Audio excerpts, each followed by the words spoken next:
2026ஆம் ஆண்டு துலாம் ராசிக்காரங்களுக்கு எப்படி இருக்க போகுது? அரசியலில் பேசப்படக்கூடிய நபர்களாக மாறக்கூடிய வாய்ப்புகளை ஏற்படுத்தி கொடுக்கும்.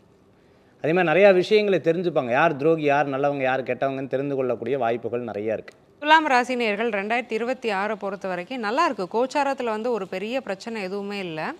பட் தான் தனக்கு ஏற்படக்கூடிய அந்த சிந்தனைகள், செயல்பாடு இதில் வந்து கொஞ்சம் கான்ஷியஸாக இருந்துக்க வேண்டியது நல்லது. மேலோட்டம் பார்த்தா நல்லா இருக்குது.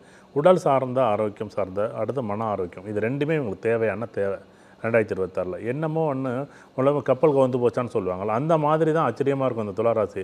இவங்களுக்கு சின்ன வலியாக இருந்தாலும் தாங்க மாட்டாங்க. எப்போ பார்த்தாலும் இவங்களுக்கு வலிங்கிறது எப்போயுமே இயற்கையாகவே வந்து சதா காலமும் இவங்களுக்கு வலிங்கிறது ஏதாச்சும் ஒரு இவங்களுக்கு ஏதோ ஒரு கற்பனையில் ஏதோ ஒரு உலகத்தில் வாழ்ந்துக்கிட்டு இருக்கக்கூடிய நிகழ்வாக இந்த 2026 இருக்கும். ரொம்ப அற்புதமாக இருக்கும். நல்ல காரியம், நல்ல விஷயம், குடும்பத்தில் நிறைய அனுகூலம், வீடு, நலம், வாசல், சந்தோஷம் எல்லாம் இருக்கும். அபிராமி அந்த அதில் 40வது பாட்டு, 59வது பாட்டு, 75வது பாட்டு படிச்சே தீரணும். பூர்வ புண்ணியத்தில் சில தோஷங்கள் இருந்தால் அபிராமி தான் காப்பாற்றுவார். Merry Christmas and Happy New Year from the Chennai Silks.